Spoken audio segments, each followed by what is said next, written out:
730 재보선 후보 등록이 끝났습니다. 오늘은 새정치연합 김영록 원내수석 부대표를 만나볼 텐데요. 사실 공천 과정에서 당내 잡음이 상당히 있었지요. 그 영향 때문일까요? 최근 한국갤럽이 실시한 정당 지지율 조사에서 새정치민주연합 지지율이 하락을 했습니다. 특히 호남 지역에서는 그 전주에 비해 10%포인트가 하락했다는 결과 나왔는데요. 어떻게 해석을 하고 있을까요? 김영록 원내수석 부대표 연결이 돼 있습니다. 김 부대표님 안녕하세요. 예, 안녕하세요. 이번 선거 분위기, 판세, 아직 좀 이른 감이 있긴 합니다만 어떻게 감지하십니까? 지금 당초에는 새정치민주연합이 유리하지 않겠느냐, 이런 이야기가 많이 있었지만은. 예. 또 지난 6.4 지방선거에서 보듯이 세월호 그 참사 심판 국면에서도 우리가 이게 이겼다고 할 수가 없지 않습니까? 그렇죠. 그래서 이번에 이제 미니 선거 15곳이라고 하고 있는데. 예. 굉장히 저희들은 지금 상황을 엄중하게 보고 있고.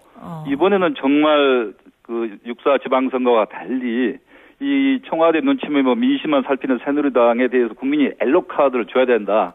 이렇게 생각하고 있는데 상황을 쉽지 않게 보고 있습니다. 엄중하게, 상당히 엄중하게 바라본다 이 말씀. 사실은 어제 김재원 원내수석 부대표도 새누리당도 굉장히 어렵다 이러긴 하셨거든요. 근데 더 어렵다고 보세요? 새누리당이 어렵다고 하면서 4석, 4석을 확보를 해야 되는데 과반을 확보해야 된다고 엄살이라고 봅니다. 엄살입니까? 네, 엄살이고요.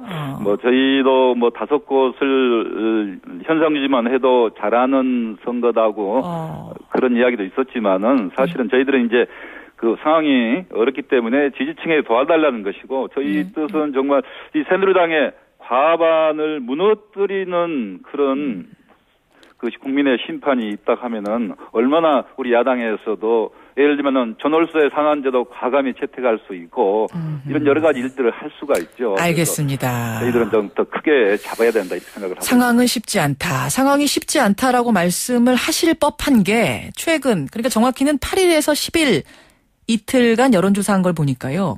그 전주에 비해서 10%가 당 지지율이 빠졌다는 겁니다. 이게 결국 전략공천의 파장 아니냐. 그 영향 아니냐라는 분석 어떻게 보십니까? 그 부분은 일정 부분 동의할 수밖에 없는 것 같네요. 그래서 이제 새로운 인물 흐름을 만들어내기 위해서는 전략공천 인재 영입이 꼭 필요한데 이번에 사실은 좀 시간이 촉박해서 설득 과정이 좀 부족했고 국민 설득 과정이요? 예, 후보 설득 과정, 후보 설득 과정, 또 전략공천의 순서가 바뀐 거 아니냐, 이런 이야기까지 있었는데 그런 부분이 영향을 미쳤다고 볼 수 있죠. 예. 그럼 지금 잘못했다라고 스스로 평가하시는 건가요? 지금 전략공천?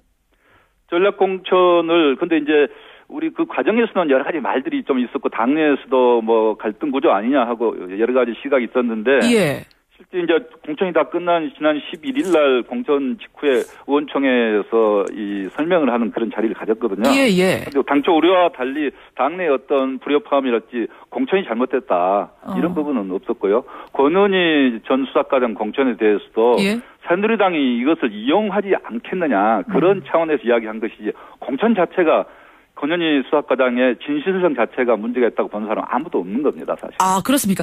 근데 지금 제가 권은희 전 수사과장 공천 얘기를 물어보려던 참이었는데요.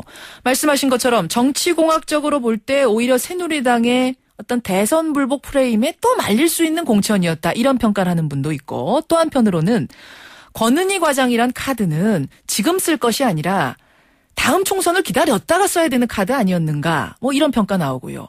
또 광주 출신을 왜 또 광주에 공천했는가 수도권에 과감히 공천했어야 되는 거 아니냐 이런저런 평가들 어떻게 보세요?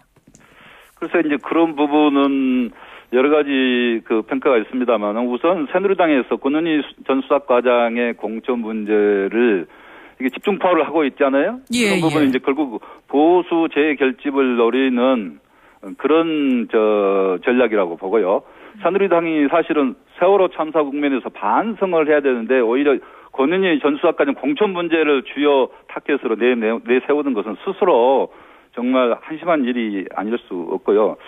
그다음에 이제 광주에 공천한 것은 두고 여러 가지 또 왜 쉬운 데서 공천했느냐 그런 부분도 있지만은 권은희 전 수사과장은 사실은 전국적인 인물이기도 하지만은 그러나 이제 수도권에 공천하는 것도 사실은 부담이 있고 광주에서도 권은희 전 수사과장을 이번 아니면 20대라도 공천을 해야 한다는 그런 여론이 대단히 높았거든요. 예. 그런데 20대가 아니라 이번 재보선에 쓴 거는 왜일까요? 이거 좀 당긴 건데 사실 권현희 전 과장 같은 경우 정말 우리 시대의 진실 아이콘이고 국민 경찰이라고 많은 분들이 인정하고 있잖아요. 예. 다만 그런데 왜 그것을 보상 차원으로 공천했느냐 그런 좀 비판이 있기는 합니다만. 그럼 20대가 아니라 19대로 그 카드를 당겼을 수밖에 없었던 건 그만큼 상황이 절박하기 때문입니까? 아니면 어떤 다른 이유가 있을까요?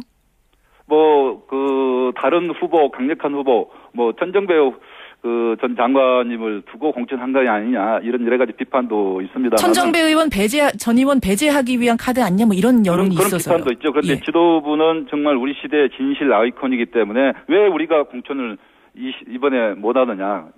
과감하게 하고 우리가 국민에게 진실하게 설명하면 될 거 아니겠느냐. 지금 이렇게 저희들은 생각하고 있는데 이것을 새누리당이 과도하게 보수 재결집의 프레임으로 십자파를 가하고 있는 거죠. 예. 그러니까 20대에 가서 공천하기에는 그때까지 덮어두기엔 좀 늦는다고 보신 거군요. 과장의 공천 자체가 잘못됐다고 말한 분은 없습니다. 알겠습니다. 그 시기를 놓고도 진실을 좀 빨리 밝히자는 차원 이렇게 이해하면 될까요? 그러면? 네, 그렇습니다. 예. 알겠습니다. 지금 재보선에서 패하면 그때 조기 전당대회까지 해야 되는 거 아니냐 이런 얘기도 당에서 사실은 공천 과정에 나오긴 했어요. 예. 어떻게 생각하세요? 그런 이야기도 일부는 있었어요. 일부는 있었는데 요즘에 지금 현재 우리 새정치민주연합의 의원들 분위기는 예. 그런 말은 없고요. 오히려 지금 17일경에 동작을 해서 현장 의원총회를 하자 이렇게 돼 있는데요. 정말 이번에는 우리 당이 단합해서 730 재보궐선거만큼은 꼭 이겨야 된다 하는 오히려 그런 분위기로 많이 지금 전환이 되고 있다. 저는 예. 이렇게 보고 있고요. 선거가 상황 결과가 나중에 안 좋으면은 그런 이야기도 있을 수 있겠지만 현재 그런 분위기는 아니란 걸 분명히 말씀을 드립니다. 예, 지금 동작을 얘기하셨으니까 제가 동작을 얘기 좀 이어가 보죠. 15개 선거구 중에 사실은 가장 관심이 높은 곳 서울 동작을입니다. 새정치 기동민, 새누리 나경원, 정의당 노회찬. 3파전으로 갈 경우에는 나경원 후보가 훨씬 유리한 걸로 지금 조사를 당에서도 하고 계시죠? 예. 예, 어떤 대응 전략 세우세요? 우선 지금 MB맨들이 돌아왔다. 저희들은 지금 이렇게 보고 있죠. MB맨들이 돌아왔다. 그 말씀은 누구는? 전 비서실장이 수원 영통에 돌아왔고 수원. 나경원 후보도 또 BBK 옹호에 앞장선 새누리당 대변인 출신이고 또 MB맨이라고도 볼 수 있는 거 아닙니까? 그래서 이런 MB맨들이 다시 돌아왔는데 정말 심판을 받고 또 책임을 져야 될 특히 4대강 사업이랄지 이런 부분에서 국민이 혈세 먹는 지금 4대강 사업 이런 부분에 대해서는 우리가 앞으로 규명을 하고 책임을 물어야 된다. 그런 차원에서 MB맨들을 사실은 우리가 심판을 하고 책임을 물어야 될 건데 그분들이 돌아온 거거든요.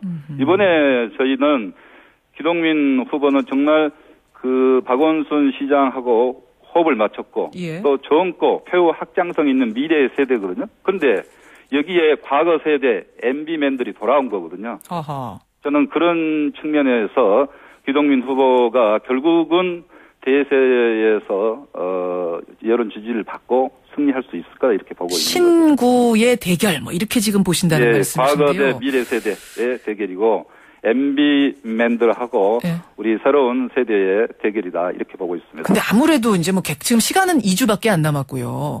객관적인 인지도 면에서는 기동민 후보가 많이 지금 나경원 후보에 비해서는 밀리기 때문에 결국은 야권 단일화가 필요하지 않겠느냐라는 얘기가 스물스물 나옵니다. 어제 김재원 새누리당 쪽에서도 김재원 의원도 야권 단일화는 좀 무서운 변수가 될 수 있다라고 보시는 것 같더라고요. 어떻습니까? 그래서 지금 현실론으로는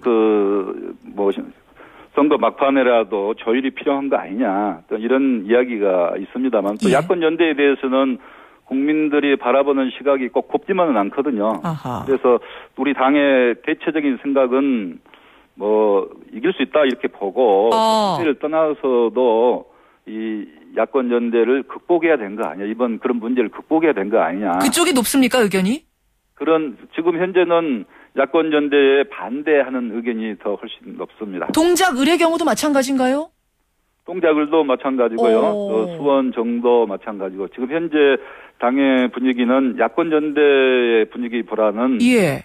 이를 극복해야 되는 거 아니냐 하는 그런 의견들이 더 많다는 거죠. 사실은 지금 보도 전반적으로는 뭐 새정치연합 아무래도 야권 연대로 결국은 특히 수원이나 이 동작을 같은 경우는 갈 것이다라는 기사들이 대부분인데 당 분위기는 지금 그 얘기 아니라는 말씀이시네요. 당 지도부 분위기는 그것이 아니죠. 그런데 아니군요. 이제 뭐 막판에 가서 어떤 여론의 지지도가 분명히 나오는 상황에서는 어떤 후보 간의 어떤 선택이 있을 수는 있겠죠. 그렇지만 지금 당의 분위기는 그쪽은 그런 아니다. 분위기가 아니고요. 알겠습니다. 야권 연대의 이런 문제는 사실은 정치 구조상의 문제거든요. 예. 정당 명부 비례대표가 이렇게 채택이 된다면 이런 문제가 해결될 수 있는데 예. 그런 문제가 해결이 안 되니까 자꾸 야권끼리 서로 연대해서 알겠습니다. 나가자. 이것은 올바른 방향은 아니라고 봅니다. 새정치민주화 지금 30초 남았는데요. 이번 선거 몇 석을 목표로 하십니까? 몇 석을 목표로 한다고 말씀드리기는 어렵습니다만은 저희들은 새누리당의 과반 의석을 저지하는 게 가장 좋은 상황이고 뭐 그것이 안 되더라도 근접해야 된다. 과반이면 4석만 얻으면 과반인데요. 새누리당은. 아니 그러니까 이론적으로 봤을 때 가장 네. 좋은 것은 그거라 이거죠. 그래서 알겠습니다. 그렇지만 거기에 근접할 수 있는 목표를 가지고 예. 이제 이번에야말로 정말 이 민심과 동떨어진 청와대 예. 새누리당을 국민이 심판하고 경고장을 줘야 된다. 예. 그래야 세월호 이후에 변하는 대한민국의 정치가 바로 설 수 있다. 여기까지. 이렇게 생각을 합니다. 말씀 듣겠습니다. 오늘 고맙습니다. 예, 감사합니다. 새정치민주연합 김영록 원내수석 부대표였습니다.